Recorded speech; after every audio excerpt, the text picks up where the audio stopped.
Hello students, myself Anita Shokan and today we are discussing about India's balance of payment.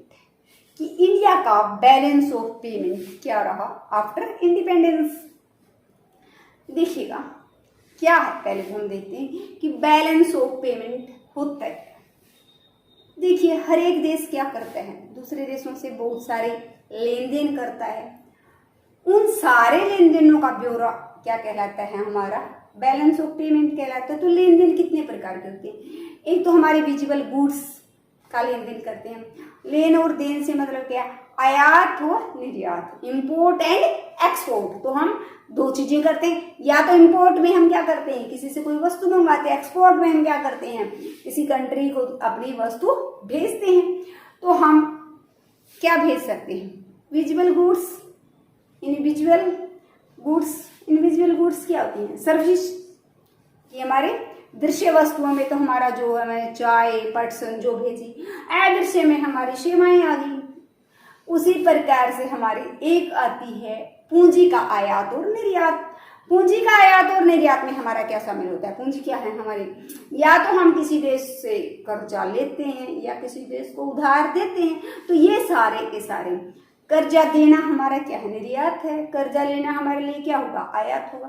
तो इस प्रकार से हमारा क्या होता है, सभी प्रकार के लेन देनों का, या हमारा तीनों ही मदे हम ले सकते हैं, दृश्य वस्तु, अदृश्य सेवाएं था पूंजी के आयात और निर्यात के ब्यौरे को हम क्या कहते हैं, भुगतान शेष कहते हैं। कि ये तीनों मदे देने से क्या कुछ रहा, क्या हमारा सरप्लस रहा या हमारा घटा रहा, किस प्रकार से रहे हम, किस स्थिति में हम रहे हैं। तो बैलेंस ऑफ पेमेंट में दो प्रकार की जो है अकाउंट होती हैं। एक हमारा होता है करंट अकाउंट, दूसरा हमारा होता है कैपिटल अकाउंट, चालू खाता और पूंजी खाता।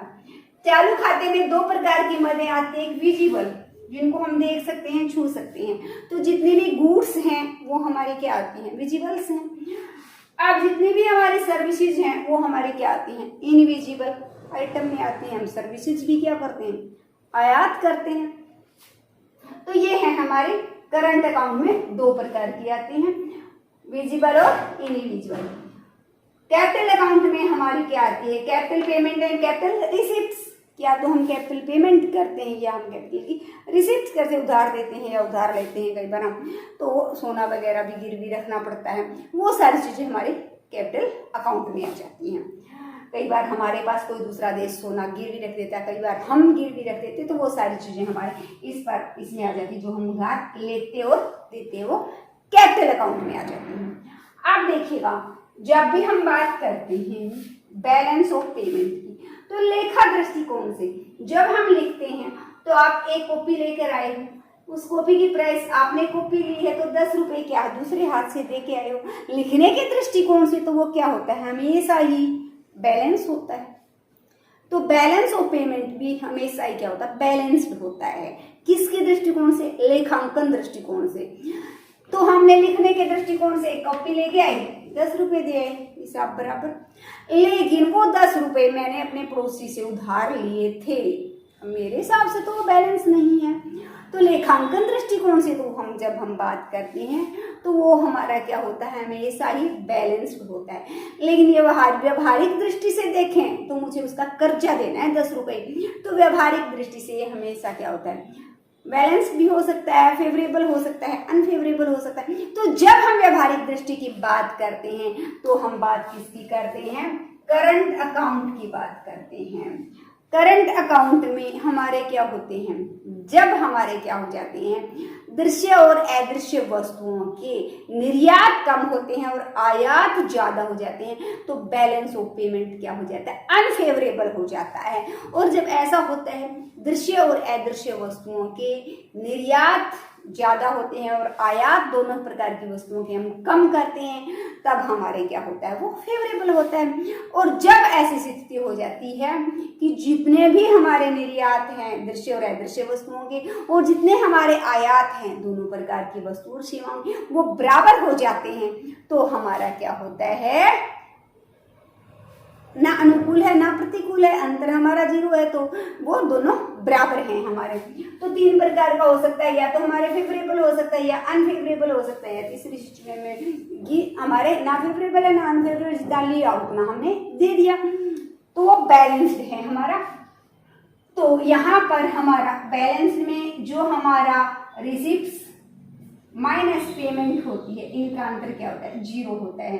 रिसिप्ट्स मैंने निर्यात करने के फलस्वरूप हमें जो मिला, पेमेंट मतलब आयात करने के फलस्वरूप हमने जितना पेमेंट किया कि 200 करोड़ हमें दृश्य और अदृश्य वस्तुओं के निर्यात के फलस्वरूप मिले, और 200 करोड़ रुपए ही हमें क्या हो गए, हमने जितनी वस्तुएं आयात की इसके बदले हमने रेस्ट ऑफ द वर्ल्ड को दे दिए। तो ये डिफरेंस हमारा क्या है, 0 है। तो ये हमारा बैलेंस है।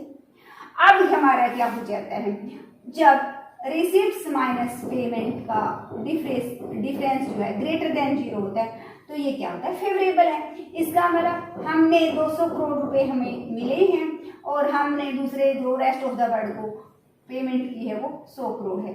तो यहाँ हमारा कितना आ गया, डिफरेंस 100 करोड़ प्लस 100 करोड़ रुपए आ गया। तो ये हमारे लिए क्या फेवरेबल बैलेंस ऑफ पेमेंट है। नेक्स्ट हमारा होता है, यहाँ 100 है, यहाँ हमारा क्या है 200 है, तो माइनस का कि हमने आयात ज्यादा का किया है, हमने निर्यात कम का किया है, तो माइनस ये क्या है, हमारे अनफेवरेबल बैलेंस ऑफ पेमेंट है। तो बैलेंस ऑफ पेमेंट जो है हमारा बैलेंस्ड हो सकता है, हमारे अनफेवरेबल हो सकता है और हमारे फेवरेबल हो सकता है, तीनों ही केस हो सकते हैं। तो जब हम इस चीज की बात करते हैं तो वो हम करते हैं करंट अकाउंट की बात, क्योंकि ये अनफेवरेबल है, इतना है, तो ये हम उधार लेके इससे इसको क्या कर देंगे, पूरा कर देंगे हम इसको। तो यहाँ पर जो ये होता है इसको हम इस खाते से कैपिटल अकाउंट से क्या कर सकते हैं, पूरा कर सकते हैं। तो लिखने के दृष्टिकोण से तो हुआ है, लेकिन व्यवहारिक दृष्टिकोण से जब हम इसके फेवरेबल अनफेवरेबल और बैलेंस्ड होने की बात करते हैं तो हम लेते हैं करंट अकाउंट को। तो अब हमारा है कि हमारे जो है बैलेंस ऑफ पेमेंट जो है वो हमेशा ही अनफेवरेबल रहा है। देखिएगा, जब तक हम आजाद नहीं हुए थे तो बैलेंस ऑफ पेमेंट हमारे लिए फेवरेबल था। क्यों था फेवरेबल, क्योंकि हम निर्यात ज्यादा करते थे, आयात कम करते थे। हालांकि हम रॉ मटेरियल का निर्यात करते थे, लेकिन फिर भी हमारा निर्यात ज्यादा था, हम सिर्फ कुछ गिनी चुनी वस्तुओं का इंपोर्ट करते थे। हालांकि जो सेकेंड वर्ल्ड वॉर था उसके समय तक, जब वो हुआ उसके समय भी हमने बहुत ज्यादा मात्रा में क्या किया था, एक्सपोर्ट किया था। तो हम कहेंगे कि अब आजाद होने से पहले तो सेकेंड वर्ल्ड वॉर आया, मशीनें घिसी हमारी, फिर भी जब तक हम आजाद हुए तब तक हमारा बैलेंस ऑफ पेमेंट फेवरेबल था, लेकिन आजाद होते ही ये हमारा क्या हो गया, अनफेवरेबल हो गया। इसका मतलब जैसे ही हम आजाद हुए हमने निर्यात करना क्या कर दिया, कम कर दिया, और आयात करना ज्यादा स्टार्ट कर दिया। तो इस प्रकार से हमारा बैलेंस ऑफ पेमेंट क्या हो गया, अनफेवरेबल हो गया। फर्स्ट 5 ईयर प्लान हमारी क्या थी, फर्स्ट 5 ईयर प्लान 1951 टू 1956, 1 अप्रैल से स्टार्ट होती है, 31 मार्च पर हमारा ईयर खत्म होता है, काउंटिंग ईयर। तो वो थी हमारी 51 से 56, तो 31 मार्च 1956। इसमें हमारा जो बैलेंस ऑफ पेमेंट था वो था 42 करोड़ माइनस में। इतना हमारा डिफरेंस था। ये जो डिफरेंस आया वो हमारा फर्स्ट 5 ईयर प्लान में 42 करोड़ का हमें घाटा हुआ था। बैलेंस ऑफ पेमेंट इतना अनफेवरेबल था हमारा। तो इतने के ज्यादा हमने क्या किए थे, आयात किए थे निर्यात की तुलना में। अब जब भी हम बात करते हैं उसके बाद हर 5 ईयर प्लान में हमारा बैलेंस ऑफ पेमेंट क्या रहा, अनफेवरेबल रहा। 2 वर्ष ऐसे थे जिनमें हमारा जो व्यापार शेष है 72, 73 और 76 वो हमारे फेवरेबल रहा। तो इसके कारण हमारा जो बैलेंस ऑफ पेमेंट है वो क्या रहा, 4th 5 ईयर प्लान और 5th 5 year plan, 2 5 year plan में हमारा फेवरेबल रहा। 4th 5 ईयर प्लान में हमारा 100 करोड़ प्लस में था, हमारे फेवरेबल था। और जो 5th 5 ईयर प्लान थी वो उसमें हमारा 3082 करोड़ हमारे लिए क्या था, वो फेवरेबल था। तो सिर्फ 2 5 ईयर प्लान में वो हमारे पक्ष में रहा।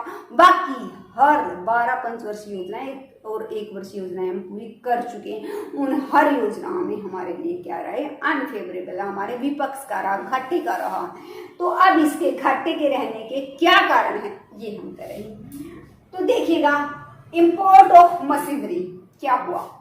जैसे ही हम आजाद हुए, हमारे देश में पहले एक तो कोई कारखाना ही नहीं था, भारी भरकम कारखाना तो कोई था ही नहीं, एक ही कारखाना था Tata iron and steel company, और कोई कंपनी ही नहीं थी भारी भरकम। उसके बाद जो मशीनरी थी, कारखाने नहीं थे, जो मशीनरी थी थोड़े बहुत सूती कपड़ा उद्योग, एक आध उद्योग जो लगा हुआ था, अंग्रेजों ने जो लगाया था, उसमें जो सेकंड वर्ल्ड वॉर हुआ उस टाइम उन मशीनों से बहुत ज़्यादा काम लिया गया। तो सारी मशीनें क्या थी, टूट फूट चुकी थी। तो हम कह सकते हैं, हम पहले भी कर चुके हैं, कि जो इंडस्ट्री मिली थी वो हमें क्या है, बचपन की अवस्था में, शिशु अवस्था में, बचपन भी नहीं, शिशु अवस्था में मिली थी।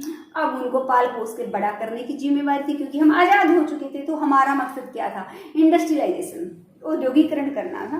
तो सेकंड पंचवर्षीय योजनाओं में हमने देखा कि हमारे देश में, तो अब हमें किसकी तरफ, उद्योगों की तरफ ध्यान देना चाहिए, औद्योगिकरण करना चाहिए। तो इसके लिए हमने क्या किया, बहुत ज़्यादा मात्रा में मशीनरी का इंपोर्ट किया। तो इसके कारण हमारे इंपोर्ट का मूल्य बढ़ गया और एक्सपोर्ट वैसे ही जितने थे उतने हैं। एक्सपोर्ट पहले की तुलना में कम हो गए और इंपोर्ट क्या हो गए, ज़्यादा हो गए। तो बैलेंस ऑफ पेमेंट आजाद होते ही हमारे क्या हो गया, अनफेवरेबल हो गया। इंपोर्ट ऑफ वार इक्विपमेंट की तो युद्ध सामग्री है, हमारा हमेशा इसे ही क्या रहा, अपने पड़ोसी देशों से रिश्ता रहा है वो कुछ बढ़िया नहीं रहा। तो दुश्मन का नाता रहा है अपने पड़ोसी देशों से। वो कभी कोई घात लगा के भारत पर हमला कर ही देता है। 1962 का 65 का ले हम, तो कभी चाइना की बारी आ जाती है और कभी हमारे पाकिस्तान की बारी। इसके लिए हमें क्या करना पड़ती है, जब भी युद्ध होता है तो भारी भरकम हम जो युद्ध सामग्री है वो दूसरे देशों से क्या करते हैं, इंपोर्ट करते हैं। तो इससे भी हमारा बैलेंस ऑफ पेमेंट क्या हो गया, अनफेवरेबल हो गया। ये हर बार जब भी युद्ध होता है, गोला बारूद या और जो हमारे युद्ध से रिलेटेड जितने भी औजार हैं वो हम दूसरे देशों से मंगाते हैं मिसाइल। तो इसके कारण हमारा जो खर्चा है वो बढ़ जाता है, इंपोर्ट का मूल्य बढ़ जाता है। More demand of consumption goods, तो हम क्या करते थे, निर्यात में हमारा पर्सन था, चाय थी। तो कहने का मतलब है कि सूती कपड़ा है, जूट है, यही चीजें हम एक्सपोर्ट करते थे। अब क्या हो गया, ये कंजप्शन गुड्स थी। अब हमारे देश में इन गुड्स की क्या हो गई, डिमांड बढ़ गई। तो हम इनका क्या हुआ, निर्यात कम कर पाए कि हमारी डोमेस्टिक नीड्स बढ़ गई, इनका प्रयोग हमारे देश में ज़्यादा होने लगा। तो एक्सपोर्ट के लिए ये वस्तुएं क्या बची, कम बची। तो इसके कारण हमारे एक्सपोर्ट कम हो गए और हमारा बैलेंस ऑफ पेमेंट क्या हो गया, अनफेवरेबल हो गया। नेक्स्ट है हमारा इंक्रीज इन प्राइस।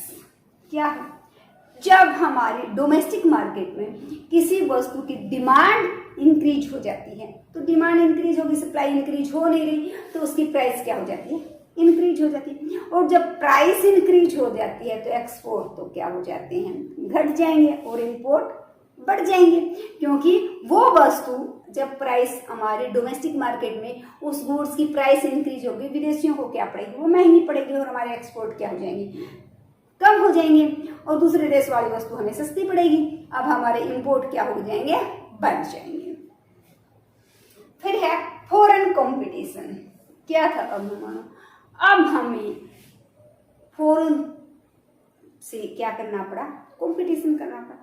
पर्सन में क्या था हमारा, पहले हम पहले नंबर पर थे, फिर हमारे देश में डिमांड बढ़ गई, हम 21वें नंबर पर आ चुके हैं अब। तो उसी प्रकार से कंपटीशन भी बढ़ गया। कंपटीशन के लेवल का कारण भी यही रहा, कुछ हमारी खुद की डिमांड का कारण रहा। तो कहने का मतलब है कि जिन वस्तुओं का हम निर्यात करते थे, अब वो वस्तुएं दूसरे देश भी निर्यात करने लगा। तो जिसकी क्वालिटी क्या होगी, बेस्ट होगी इंटरनेशनल मार्केट में, तो उसी गुड की डिमांड होगी।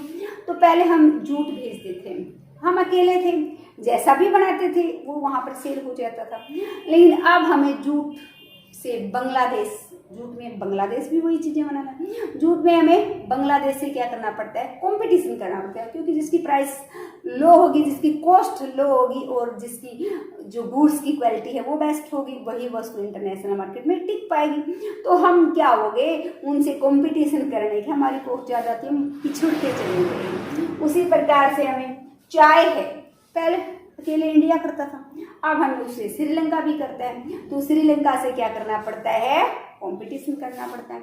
उसी प्रकार से हमारे सूती वस्त्र हैं, सूती वस्त्रों में अब हमें क्या है, पूर्वी अफ्रीका से कंपटीशन करना पड़ता है।